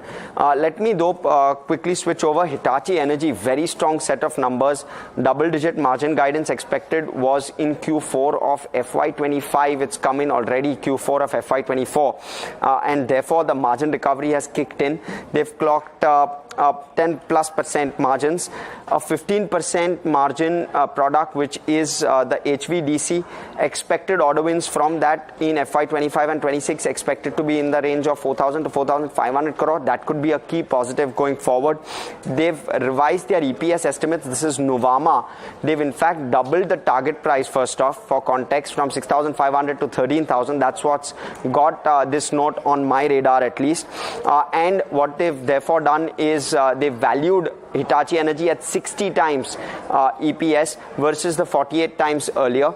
They've also hiked their estimates 5% lower on FY25 versus FY24, but on that base a 60% growth expected on EPS in FY26, and the 60 times is what they valued Hitachi Energy at. So, well, to reach a target, give a multiple which is egregious, because the numbers are obeying that. Thanks a lot for that, word Harsh. of the day, na, egregious. Because Yeah, you're finding is it too much? valuations. Okay. No, it's reading into it. Valuations are really, something is egregious for you in this market. Times. FY26. Yeah. What do you do for execution risks? It's just crazy. So, yeah, I guess. But actually, why don't you answer, Mayuresh, for us? You know, we've been discussing this from the start of the conversation this morning. Number of these counters, I mean, the G and TD, case in point, very, very expensive. But, I mean, since when has expensive been a problem in a market like ours? I think when everything's going good, I think, Samina, everything probably looks very plausible and any excuse and reasoning can be given. But you have to have a look in terms of the base that is getting created for numbers. And if you're probably looking at numbers and data points, I think is the company expected to grow at the pace that it has grown in the past? As the base keeps on going higher, to grow at 20-25% becomes a little bit of an improbable case every passing quarter for the next 2 to 3 years. And therefore, as Niraj was pointing out, and as I mentioned as well, I think there is some element of an execution risk which happens, and it will happen at some point of time, looking at the cyclicality of the businesses. The kind of premium valuations and the multiples that they're getting gets corrected very, very sharply. So I think you have to be careful in stocks which are trading at extremely high multiples going forward. Well, about a minute left for the markets to kickstart trade. Aditya, can I request you to give us your one top idea for the day after taking into account the pre-open rates? So assuming that the stocks start off where the pre-open rates are suggesting, what is the trade that you would enact? I like Z Entertainment. Z Entertainment was going through a period of long underperformance.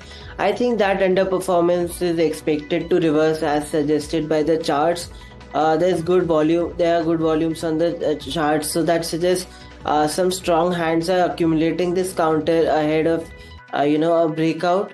So this seems like a bullish candidate. So one can buy Z Entertainment at 149.30. 138 should be the stop loss, and 160 to 175 would be the target.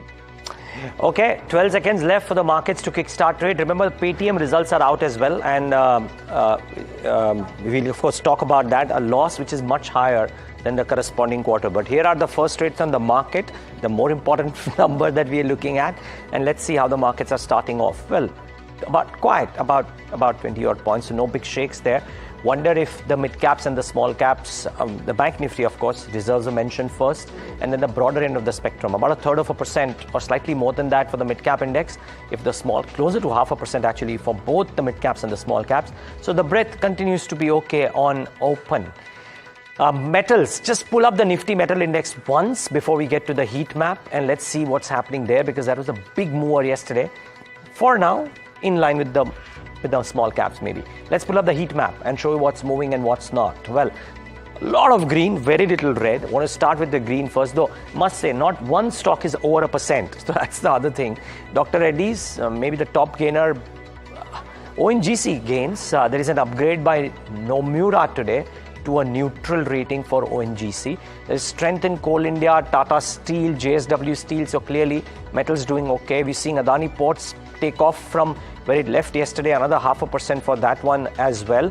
Don't quite see Adani Enterprises in that list yet. There is NTPC, HUL.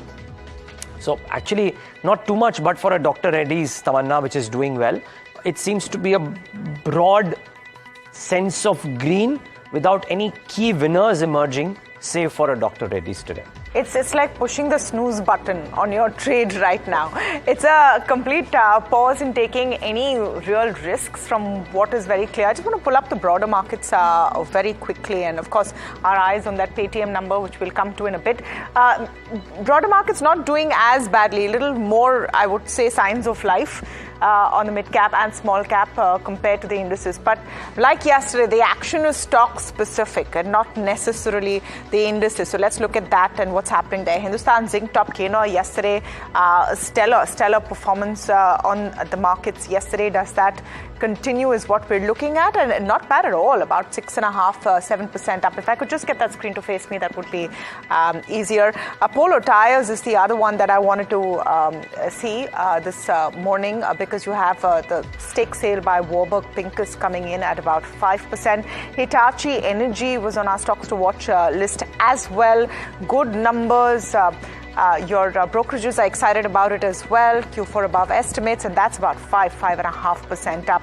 JK Tyres also another good set of numbers, and the stock doing really well this morning, about 8%, 9% up right now. 197. Now, 197 is the interesting one, and we have the first cut of numbers here as well. I'll quickly go through those. Net loss at 551 crores versus 222 crores. Now, remember, this is the rough and tumble of the quarter that we need to see. These are the set of numbers which actually tell you what the impact has been of all of the RBI's regulatory actions. So your EBITDA losses have widened to 223 crore rupees in this quarter, and of course your net loss is over 500 crore rupees. That stock taking not that much of a beating, frankly. Revenues at 2,267, so a drop of 20.5% there as well. Maybe the expectations were of a deeper revenue loss, so 1.5% down. I would say maybe not bad compared to what those first numbers look like, but definitely expect a deeper cut on Paytm. BHEL had another set of disappointing numbers. Brokerages also look at maybe FY26 onwards, your higher margin projects flowing in, but FY25 will also not look too great. Order book is decent. So BHEL down about 4.5%. GE and TD, stock that Samina had also picked up this morning, about 5% up. That's a beat on numbers. And Dollar Industries, I would also look at. The margin increase was decent, but perhaps not enough for the street. So those are some of the stocks that are showing some movement and action. But yeah, Paytm, I think, would be the big story this morning to watch out in terms of what happens with those numbers. The stock not doing too much. So far. Well, we'll find out in a few minutes how much worse can it get for Paytm in terms of stock performance. But a couple of counters worth mentioning. But before that, the broader markets not doing too badly in trade. Outperformance on the mid-cap and the small-cap index and the micro-cap index too. Remember, the broader markets have been outperformers year-to-date, and that continues into today's session as well. Paytm numbers are below, slightly weaker than what the street was expecting, but much of it could be in the price, and hence you're not seeing a very sharp reaction just yet on the counter. A few that I want to mention is the tyre companies. JK Tyre reported numbers. It was a good quarter for them year-on-year. Quarter-on-quarter slightly soft, but YOY a pretty stellar performance. The stock is up 8% as we see it. Apollo Tyres, Warburg Pincus sold its last block in Apollo Tyres, 3.5%. A few minutes ago. Post that, the stock has found its place and a bottom trades with a gain of 4% as we see it. PSUs and its railways this morning once again. RVNL, IRTC, all those counters up and about. RVNL is up 4%. IRCTC is trading flat right now. RITES, if we can pull that one up. Rail Vikas Nigam, IRFC is now up 2%. RITES also trading flat, but of course will continue to do well as we progress through the day. Stock of the morning once again is Hindustan Zinc, 8% already in the first 5 minutes itself. The stock is turning out to be one of the top trades in play right now. Action Construction reported very strong earnings once again, but remember the stock has ran up quite well. But despite that, a 3.5% gain on Action Construction. GE T&D, let's take a look at that one. It's a very expensive counter like we've highlighted for you. The stock trades with a gain of 5% on back of good earnings being posted by the company. Adani Group names, once again having a pretty solid day of trade. So Adani Power, Adani Green, if you can pull they're having not such a great morning, but Adani Green is up marginally. Adani Port trades flat as we see it. Adani Enterprise also having a flat morning. A few smaller mid-cap, micro-cap names that I want to quickly highlight is Gulf Oil. Profit was pretty solid, so the stock should be seeing a good reaction in trade. 7% on Gulf Oil is what we have. PI Industries, that's the other one, if we can pull that one up on the screen. Maharashtra Seamless, Ramco Systems. I'm going to quickly run through the list so we can take you through all those big movers. Maharashtra Seamless, weak numbers, the stock is down 6%. Dixon Tech is up 3% this morning. Morpen Laboratories, strong earnings, profits have jumped substantially. The counter sees should see an up move, 8% higher on Morpen Laboratories. Tilak Nagar Industries, numbers were weak. Sheela Foam, good numbers. That's it. Tilak Nagar down 7% on weak numbers. Sheela Foam up 4% on those earnings. Lakshmi Organics, Relige Enterprise, Hitachi, Ircon International are some of the other ones. So you've got Hitachi that's up 5%. Ircon, if I can quickly get that one up, and Relige Enterprise, if that could be pulled up on the screen. Let's see what it's getting up to. Lakshmi Organics is up 5.5%, 6%. Relige Enterprise is a cut of 1.5%. So VA Tech, Wabag, that's the last one on my list. And of course, then hand it back to our guest. The stock should be reacting and responding to its earnings. 3% cut as we see it. Aditya, any spots this morning? The morning again belongs to Hindustan Zinc. Hindalco has started off soft. A good time to buy and pick this up right now as we see it? To talk specifically about Hindustan Zinc, looking at the chart patterns, I feel the short-term top could be very, near, could be just around the corner. 810 is an important resistance for the counter, and we have seen the high as 807.70. So I think good time to take chips off the table. There could be some, profit taking on this counter. So I think one shouldn't go aggressively long on metals now. Because the theme has been very overstretched. I talked about Hindalco because that stock hasn't participated, and Vedanta also seems pretty overstretched. So only two stocks which I think can outperform the basket relatively is Hindalco and Hind Copper. And on the other counters, I feel there could be short-term dip or some profit booking. And I think in Hind Zinc specifically, there could be good profit booking. Mayuresh, any view on the first cut of Paytm numbers that we've seen? There's an impairment provision that we're reporting at about 227 crore rupees. The stock obviously reacting negatively. This is the quarter where you would see the full force of RBI action on the balance sheet. Any first thoughts? No, you're absolutely right. I think this will be the quarter where the maximum impact of RBI norms will take place. And therefore, I think it seems to be observed the way forward for Paytm and the management strategy going ahead as well. So I've not seen the numbers in detail, Tamanna, to be very honest. So let me have a look through the numbers line by line item and what the management has to say. But generally, I think far better stocks in the broader market to probably look at this juncture. What are those far better stocks? And fair enough, the numbers are flashing on the screen as we speak, so we need some more detail there. But any of those far better stocks, as you described them, Mayuresh, this morning include your Rail Pack, your RVNL, etc.? No, so I think we've got something more diverse. So what we like is FDC at Market Smith. Our take is that the numbers have been pretty solid for 9 months FY24. They've done almost 1,500 crores in terms of top line. The expectations in terms of their branded formulations business, both India and the US, is expected to do well. We are all very well aware of their brands. Electral expected to do phenomenally well going forward as well. An introduction of more products expected to come through in the next few quarters as well. So expecting solid top line growth to continue. Margins have expanded pretty well as well. And therefore, I think the entire balance sheet construct looks very, very robust at this juncture. The other stock, as I mentioned in last week's program as well, I think the domestic infrastructure capex theme continues. And therefore, Welspun Corp is something that we continue to like at Market Smith India. One of the largest global manufacturers in terms of line pipes, ductile iron pipes, with a capacity of 2.2 million. They're setting up a huge plant in Saudi Arabia in terms of their ductile iron business as well.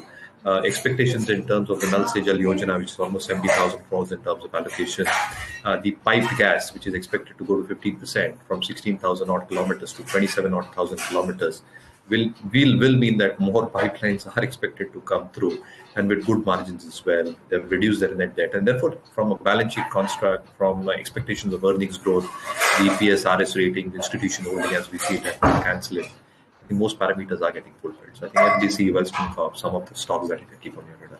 All right, another section which is buzzing this morning is your realty space. Phoenix Mills, I think a day and a half after their numbers came out, is responding positively today, 4% up.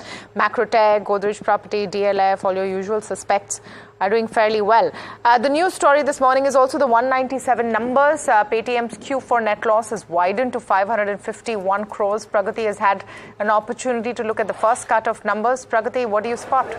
Hi, Tamanna. Good morning. Yes, weak set of numbers coming in from Paytm as expected, but still missing the estimates which were given by Bloomberg. As you mentioned, the net loss has widened to 551 crore. In the previous quarter, it stood at 222 crore rupees. If we look at the revenue, it is down 20.5% on a quarter-on-quarter basis to 267 crore rupees. Again, the revenue down was expected because, of course, the business of Paytm or 197 Communication has been impacted after the RBI clampdown. But if you look at the EBITDA loss, also it has widened to 223 crore rupees. Now, just to bring in some context here, on 31st January, RBI had a clampdown on Paytm Payments Bank, which was the payments bank or the arm of Paytm from where majority of business or a lot of business was coming in. So naturally, because of that impact, we are seeing this weak set of numbers. We must remember this is a very important quarter. This is because it's the first quarter after RBI's clampdown. This is why we are seeing numbers on a sequential basis.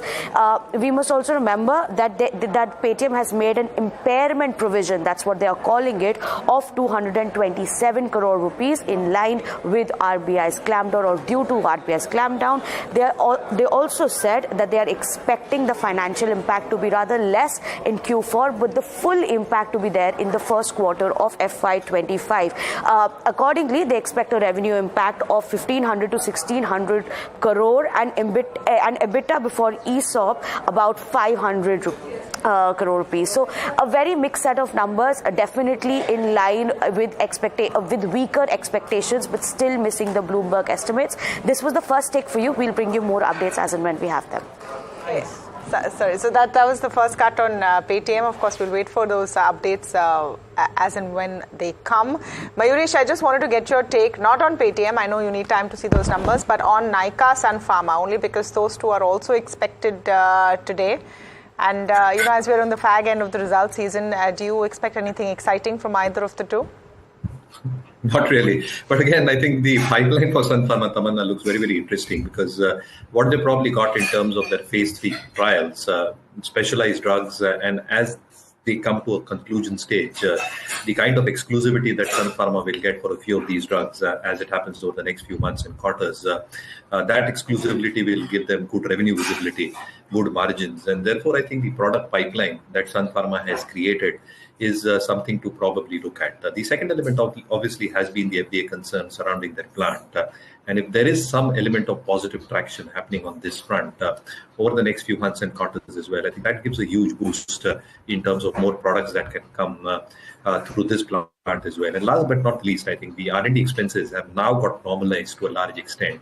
And therefore, margins would relatively remain stable at this juncture.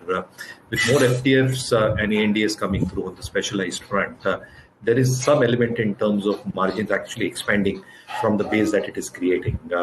So I think there are a lot of positives at play here in terms of earnings levers for the stock itself. And a very clear disclaimer, we continue holding this stock in our global portfolios. Okay. Marish, we'll let you go on that note. Thanks so much for that. Really appreciate your time. Aditya, we have to slip into a very quick break, but if you can give a quick answer, do the Adani Group stocks within that bucket of 10 stocks, which one looks good or which one looks bad? A quick answer, please. Yeah. I think Adani Port looks good. So that stock has done a lot of consolidation now. The stock could, give a breakout above levels like 1420. So my pick would be Adani Port. Appreciate this, Aditya, and thank you so much for taking the time out and being with us today on the show. Really appreciate your time. Take a quick break. Back with the management of GSFC on their numbers.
Back with India Market Open right here on NDTV Profit. Now, a lot of you must be wondering what's happened with BHEL. The stock is amongst the top losers on the BSE 500, down about 6.5% today, or 4.5% now, but with reason, by the way, I must say, because BHEL numbers have looked wobbly and their guidance also, while constructive, leaves a lot to be desired. I think the real question mark, of course, is over the valuations of a BHEL. Now, one, the numbers missed estimates on almost all counts, whether it's top line, whether it's margins, whether it's bottom line, the numbers were below estimates. So that's the first key thing that came in.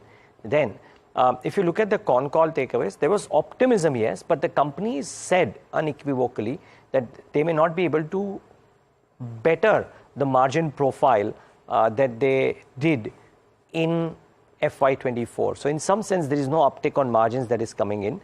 On the trade setup, we used a slice of the con call takeaways. There are 2 or 3 positives out there, which I want to highlight before I talk about anything else.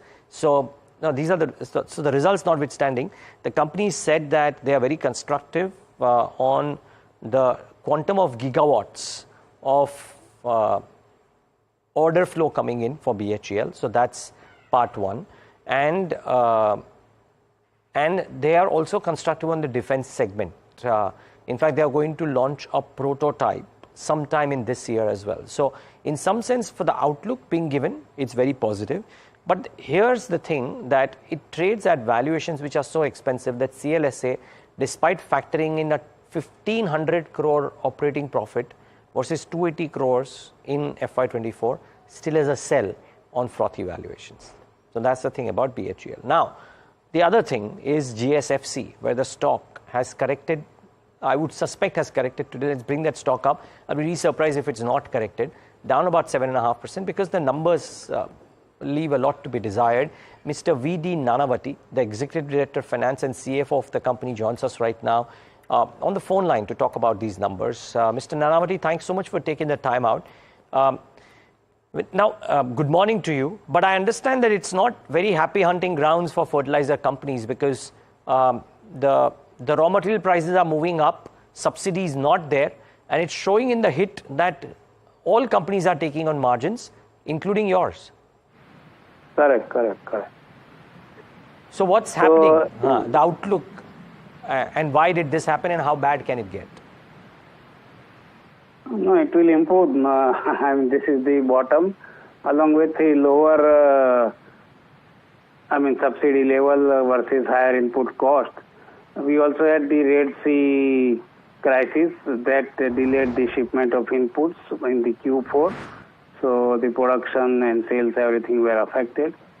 But we are hopeful to get back the ground in this current financial year, and 20% volume growth we expect in the fertilizer volume with the backup of the good monsoon that is predicted in the country, and the higher production at Sika unit we are planning, plus one more fertilizer plant set up at Baroda unit of ammonium sulfate. So with the support of these new facilities, we will be able to achieve higher volume of around 23 to 24 lakh metric ton in current FY.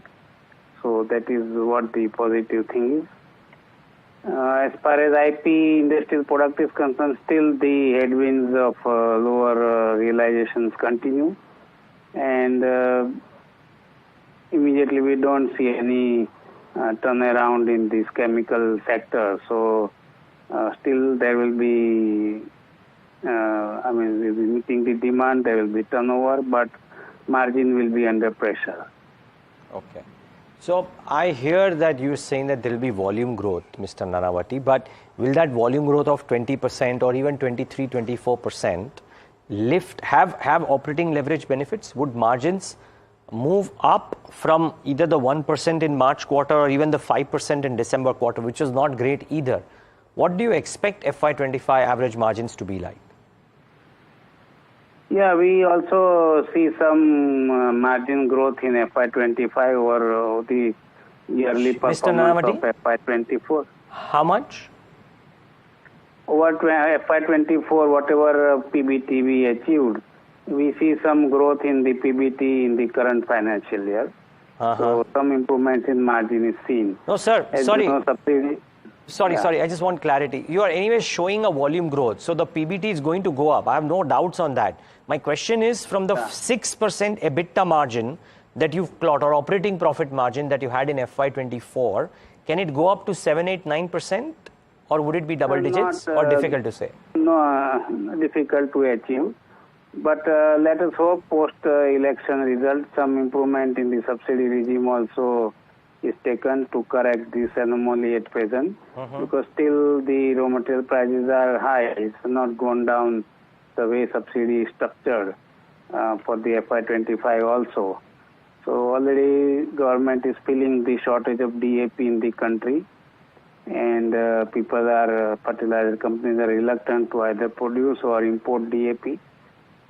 So this Kharif season, there is likely to be quite a good shortage in DAP, and that cannot be, tolerated. Demand has to be met on the back of the good monsoon. So some correction in subsidy may be considered post June or July.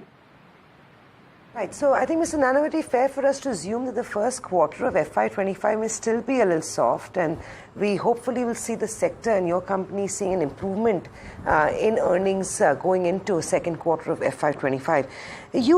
One of the good things about GSFC also is that you're debt-free. So any sort of planned capex, which you were fairly aggressive on last year, would have been self-funded. Can you share with us what is the cash positions at GSFC currently? Yeah, so the published result, that is the balance sheet, shows the cash position. We have cash around 2,200 crores as on March end. So, and as you said, it is debt free. And our capex plans are also uploaded. Going in the next 5 years, we have capex plan of more than 6,000 crores. So we plow back all our earnings in form of growth as well as to reward the shareholders. So Nanavati, it's interesting because exactly a year ago the cash on the books was about 1,400 crores and now that's down to 200 crores. I do understand that you're plowing back all your earnings back into the business for expansion purposes. But given that things have been fairly muted in this quarter, those numbers, not just for you, but industry-wide, are slightly weak. Is there any expectation of raising some debt to cross over? Or for now, that's not even on the radar as we see it? Or potentially a delay in expansion plans could possibly be an outcome of this? No, capex plan will continue as planned and as shown in the investor presentation. As far as the borrowing is concerned, it is not immediately required. So the borrowing may happen after 3 years from now. So maybe FY28. If we need money, we will borrow. Otherwise, right now, we are okay with the fund position and internal accruals. Mr. Nanavati, one thing on the dividend, because there's this whole talk about the dividend policy for some of the Gujarat PSUs. What's the update there? What's the dividend that you will be giving or via subsidiaries if you're getting some? Yeah, so we have declared 200% dividend in the yesterday's board meeting. It is little lower than that government guidelines because it is not also prudent to have a very large payout ratio when your PAT is low. So if we strictly follow guideline, it would have amounted to more than 75% payout ratio for the dividend. But that is not sound financial practice, as well as in view of the impending capex also. And plus government policy of reasonableness of profit guidelines, where you have control on your business aspect of the profitability also. So considering all these things, we need to be cautious in declaring the dividend. So the board declared 200% dividend instead of say 500% last year. Thank you very much, Mr. Nanavati. Good luck. I know things are tough, but we really hope that it comes out of the woods because things have deteriorated substantially for the sector in the last couple of quarters. But we hope it works out for you. That's GSFC. Market's not very pleased, but no surprises on back of those disappointing earnings. Real estate is in a good place. Real estate is in a good place, but so is railways and so is some of those defense names that continue to trade higher in trade as we see it. We'll take a break. We'll come back. We'll talk to ICICI Securities, Vinod Karki, to get a sense of what's happening with FPIs and what mutual funds are also getting up to in terms of buying, selling across the broader market funds.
Welcome back. You're watching India Market Open. It's a quietish kind of morning as we see it. The Nifty, of course, oscillating between gains and losses, but the broader markets aren't doing too badly.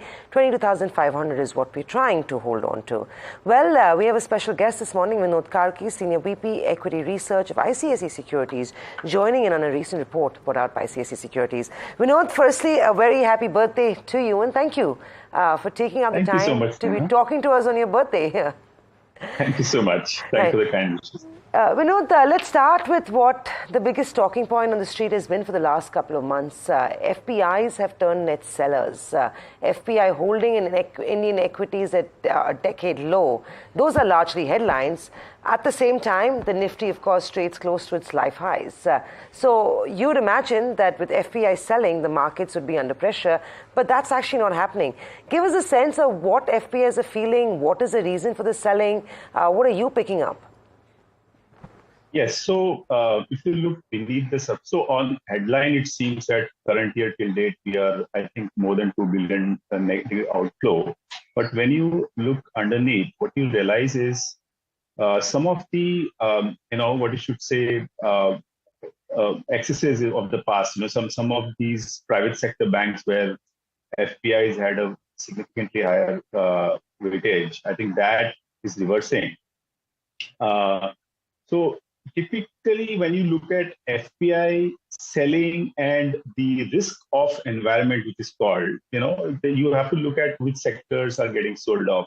So the association is very simple. If you have a risk of selling by FPIs, what gets sold off is the high beta stocks like PSU banks, industrials, autos, real estate, capital goods. These are the typical high beta sectors which get sold off during a typical risk of selling. Right. But if you see currently CYTD, all these sectors which I just named actually have been bought by the FPIs.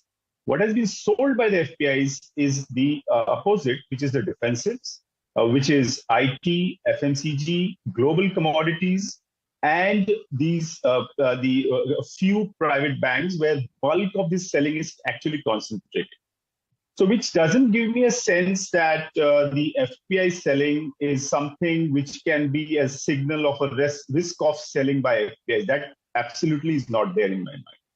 So it's, so then if it's not risk off, it's very sector specific. So like you said, banks are seeing some selling, but anything that's domestic consumption facing potentially is seeing an inflow. Does that mean that once elections are behind us, if the fresh money and new money is going to come back in, it will be focused on these sectors itself? Or do you think banks and other sectors such as that, which have seen an outflow, may see a return of funds? Yeah, so let me clarify. So within banks, the PSU banks actually have seen buying. So they are the more cyclical domestic, assets. And within the domestic companies, as I said, it is more to do with the investment cycle, the capital goods and other sectors, industrials. Auto obviously is high-end discretionary consumption. But when you say about low-end mass consumption, FMCG, there is selling. And there is selling in the other defenses, which is related to global economy, which is IT and global commodities. So that seems to be the color of where FPIs are taking a bet and where they are withdrawing money. Vinod, birthday greetings to you. I hope it's a fabulous one, and thanks for speaking to us on this day. Thanks, Nick. Just wondering, Vinod, if all of this is not an indication, there's a lot of buy-side fund managers who are talking about how their conversations with fund managers based abroad indicate that people are waiting for the event to get over before they deploy the remaining 5, 10, 15% as the case may be that they have. It's not a question of valuations, but a question of that event going. Do you sense the same as well in your conversations with your clients, or is it different? Yeah, so first of all, the action itself. I mean, as I said, if the FPIs are buying domestic cyclicals, at the same time going into an event risk, what I feel is happening is some amount of hedging may be happening. That's why on the derivative market, you're seeing significant short positions. So it's a classical case where you have built cash positions in cyclicals, but then there is a risk of a event happening which can be adverse. I mean, if you look at past data, it is very clear that any adverse in elections precisely hits these kind of domestic cyclicals. So I think there is this which is happening that, okay, on the cash side, domestic cyclicals are being bought, but significant amount of hedging is happening if at all there is some kind of adverse Right. Seems like that. Right. Vinod, let's quickly shift focus to domestic institutions. Where is their bias sitting? Because what we've seen is that while the expectation is that FIs usually like the large cap part of the market, it's the DIs that prefer the broader markets, and currently that's largely the trend. What have you noticed with larger mutual funds, sort of flexi cap fund, a multi cap fund, even a large and a small and mid cap? Are they increasing their allocations to the broader markets, or are you seeing more buying, which is value buying, on some of the large cap names right now?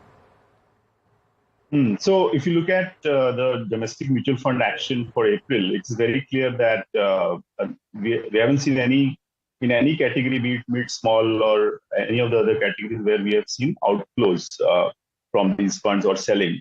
There have been some, whatever it is, there's incremental buying. But on a larger scale, because if the FPIs are selling large portions of private sector banks, select private sector banks, obviously the only entity which can absorb that huge amount of selling is the domestic mutual fund. That is reflected, the highest buying is observed in some of the sectors which, as I said, the FPIs have been selling, so that automatically translates. These are two big institutions which trade with each other. So that's what we have seen. But overall, the flows remain positive from domestic mutual funds. Flows into their schemes continues to be at record high, and their deployment continues to be positive. Okay. Vinod, very quickly before we wrap up, are you doing any kind of positioning ahead of the June 4 event? There are multiple notes from multiple houses which are saying that we are even doing a strategy ahead of the June 4 verdict and then for post. Are you doing the same? Are you doing anything before the June 4th event? So two things, Raj. One is the tendency over the last several elections. The election-related volatility has only dipped over the years, right? So that is one point. But that doesn't mean that it will continue. But in the larger scheme of things, so we believe that the investment cycle is on its way up, basically. And the profit cycle has reached 5% of GDP. The ROE is at 16%, which is the highest after US. So that's rising. So in this scenario, if you look at the past data between 2003 to 2007, when the index went up 7x, basically, the election-related volatility which was created in 2004 was one of the few big entry points because the economic cycles were on their own rising significantly despite political uncertainty. So the larger picture is that if you get high volatility, I would say one should buy into the dips, right? Because I don't see any cracks in the economic cycles. And in my view, that is a bigger factor than just some amount of political uncertainty. Having said that, what we have observed is that actually the volatility has been reducing. So I don't see volatility rising much more than what it has been over the past. I don't see any factor which can increase this volatility significantly. That's what I feel. Got it. Vinod, much appreciate you taking the time out and being with us today. Have a fantastic birthday and a great year ahead. Thanks for taking the time out. Thank you so much. That's Vinod Karki. Love talking to him. The data that he presents is pretty good. And we'll try and have a conversation with him post June 4th as well to try and understand what is his latest strategy. But if in your strategy, if you missed out on some of the key multi-baggers, then well, Agam is here to make you and me feel miserable about that. Agam, some of these guys have had a terrific run and for reasons which might be fundamental in nature as well. This certainly is the case, and we have seen some staggering gains coming through over the course of the last 5 years. Of course, this is a look back, and 5 years down the line, there's going to be plenty of other counters. But let's talk about the counters which have, in fact, done so very well over the course of the last 5 years. So right at the top, we start off with the counter which has, in fact, moved up. Your 1 lakh rupees has become a crore and over that. And that's the first one on your list. That's Lloyds Engineering. We know that the company has, in fact, sold its division to Havells. This was back in 2017 for 1,600 crores. But it has also revamped its business. And, on over a 5-year CAGR, we're looking at a top-line growth of 45%, bottom line of 94%. Well, moving on, the second one on our list is Adani Green. This one is also something which has moved substantially higher. But remember that a lot of changes in Adani Green came through over the last 3 years. This was with the adoption of green energy in general, and solar and wind coming into the fore. And well, Adani Green clearly has taken advantage of that, because we've actually seen installed capacity now nearly double from where it began about 5 years ago. Well, let's move on and talk about the next one, PG Electroplast. Again, giving out and catering to the consumer durable segment, and because of the nature of this business and the kind of demand that consumer durables has in fact seen, we've seen revenues move from 641 crores all the way to nearly 2,500 crores. As far as your PAT's concerned, again, a substantial improvement there, but remember that margins are not as high for PG Electroplast because it does take up job work here. Let's move on and talk about the next one on a screen. This is Ratan India. This one, of course, caters to the auto sector. And here as well, your 1 lakh rupee would have turned into 34 lakh rupees. So a significant up move there as well. And in terms of your other factors which have, in fact, moved in favor of Ratan India's its acquisition, which has actually added to its inorganic growth as well. From there on, we also talk about Jai Balaji. And now this one is a turnaround story. Over the course of the last 12 months, it has in fact moved from loss-making to profit-making, and it has, of course, undergone several challenges with respect to NCLT. It's also undergone a corporate restructuring of sorts, and the undertaking capacity now, of course, I'm looking at about 18 to 20% EBITDA margins for FY26 is a big positive, and that's also the reason why it's had a staggering 12 months. Jupiter Wagons is a story, it's well known out there because we've actually been giving you updates on a regular basis and also talking to the management on a very, from time to time to talk about the beneficiary of being in the capital expenditure as far as India is concerned, and which is why the order book has also moved up substantially to around 7,100 crores. Of course, it's not just Jupiter Wagons, right? Because we've had plenty of other companies which are also in focus. Elecon Engineering is the other one where your 1 lakh rupee would have moved to nearly 23 lakh rupees. Again, this is where we're looking at a fairly decent revenue CAGR of around 23%, and in fact expects to make another 15% revenue growth in FY25 as well. Another very steady counter which has moved up substantially, and FY24 specifically has been a very good year for them. Anant Raj is the other one where it benefits from a strong outlook. Now, Anant Raj, of course, is in the real estate sector. We know what kind of 18 months the real estate sector has had. Another key beneficiary, and it's looking to scale up its operations here as well. Aims to be net debt free by December of 2024. So, that's fairly uncommon for a real estate company. And HBL Power is the other one. Again, this provides power products here, and look at the kind of growth that is seen when it comes to its profitability. This 1 lakh rupees would have grown to around 21 lakh rupees. Its EPS has also moved from strength to strength. Next one on our list, of course, is Adani Enterprises. Well, no prizes for guessing here. This has incubated several of businesses, and it perhaps gains the most when any and all of its businesses move on and mature, and naturally it stands to gain here. Of course, the current valuations would have been 20 lakhs if you had invested one, and there are plenty of other factors that have moved in favor of Adani Enterprises. Of course, two of the top 10 big multi-baggers are from the Adani Group company. So standard disclaimer there that the channel that you're watching is also an Adani Group entity. But plenty of money made, hopefully, at least for some in the markets. And, well, we're going to keep an eye out on which are those stocks which are going to be the staggering big multi-baggers over the course of the next 5 years. Well, if only one can predict that, but Agam is right. We keep an eye out for them, and of course, we will report them as we see them.